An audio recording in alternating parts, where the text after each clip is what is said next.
ಪಥಸಂಚಲನೆ ಮಾಡಿದ್ರಲ್ಲಿ ನಮ್ದೇನು ಅಭ್ಯಂತರ ಇಲ್ಲ. ದೊಣ್ಣೆ ಹಿಡ್ಕೊಂಡು ಮಾಡೋದು ಬೇಕಾಗಿಲ್ಲ. ಶಾಂತಿ ಪ್ರಿಯರು ಯಾರು ದೊಣ್ಣೆ ಹಿಡ್ಕೊಂಡು ಮಾಡೋದಿಲ್ಲ. ದೊಣ್ಣೆ ಹಿಡ್ಕೊಂಡು ಪಥಸಂಚಲನೆ ಮಾಡಿದಾಗ ಇವ್ರನ್ನ ಯಾರನ್ನೋ ಭಯ ಬೀಳ್ಸಕ್ ಮಾಡ್ತಾ ಇದ್ದಾರೆ.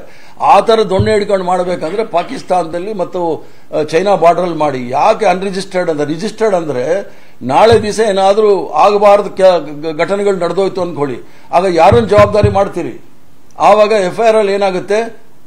FIR filed against unknown person ಅಂತ ಬರ್ತಾರೆ. ಯಾಕಂದ್ರೆ ಇವ್ರದ್ದು ಹಣೆ ಬರ ನೋಡಿದಿರಲ್ಲ, ಕೋರ್ಟ್ಗೆ ಬರ್ಕೊಟ್ಟಿದ್ರು ಬಾಬ್ರಿ ಮಸೀದಿ ಬೀಳಿಸೋದಿಲ್ಲ ಅಂತ, ಬಾಬ್ರಿ ಮಸೀದಿ ಬೀಳಿಸ್ಬಿಟ್ರು. ಮತ್ತೆ ಇವರು ಸಾಂಸ್ಕೃತಿಕ ಸಂಘಟನೆ ಅಂತಾರೆ, ಎಲ್ಲೂ ಕೂಡ ಸಾಂಸ್ಕೃತಿಕ ಸಂಘಟನೆ ಮಾಡಿಲ್ಲ. ಇವರು ಧಾರ್ಮಿಕ ಸಂಘಟನೆ ಅಂತಾರೆ, ಧಾರ್ಮಿಕ ಸಂಘಟನೆ ಏನು ಮಾಡಿಲ್ಲ. ಇವರು RSS ಅವರು ಇಲ್ಲಿ ತನಕ ಯಾರಾದರೂ ಪ್ರವಚನ ಮಾಡಿದ್ ಕೇಳಿದಿರಾ? ಈ ಒಂದು ಸ್ವಯಂ ಸೇವಕರಿಗೆ ನೀವು ದೇವಸ್ಥಾನಕ್ಕೆ ಹೋಗಿ ಭಕ್ತಿ ಭಾವನೆಯನ್ನ ಬೆಳೆಸ್ಕೊಳ್ಳಿ ಅಂತ ಎಲ್ಲೂ ಇಲ್ಲ. ಮಠಗಳಿಗೆ ಹೋಗಿ ಪ್ರವಚನವನ್ನ ಕೇಳಿ ಅಂತ ಏನಾದ್ರು ಹೇಳಿದಾರ? ಅದೂ ಇಲ್ಲ.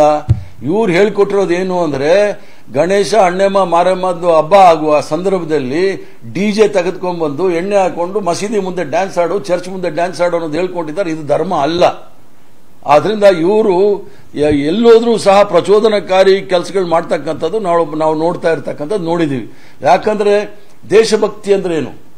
ಈ ಕಾಲಘಟ್ಟದಲ್ಲಿ ದೇಶಭಕ್ತಿ ಅಂದ್ರೆ ಯಾರು ಸಂವಿಧಾನಕ್ಕೆ ಗೌರವ ಕೊಡ್ತಾರೆ, ಯಾರು ತ್ರಿವರ್ಣ ಧ್ವಜಕ್ಕೆ ಗೌರವ ಸಲ್ಲಿಸ್ತಾರೆ, ಯಾರು ರಾಷ್ಟ್ರಗೀತೆಗೆ ಗೌರವ ಸಲ್ಲಿಸ್ತಾರೆ, ಅವರು ದೇಶಭಕ್ತರು ಅಂತ ಆಗುತ್ತೆ. ಈ ಮೂರು ವಿಚಾರದಲ್ಲೂ ಸಹ RSS ನ ಸ್ವಯಂ ಸೇವಕರು ವಿರುದ್ಧ ಇದ್ದಾರೆ. ಮಹಾತ್ಮ ಗಾಂಧಿ ಅವ್ರನ್ನ ಇವತ್ತಿಗೂ ಸಹ ಇವರು ರಾಷ್ಟ್ರಪಿತ ಅಂತ ಒಪ್ಕೊಳ್ತಾ ಇಲ್ಲ.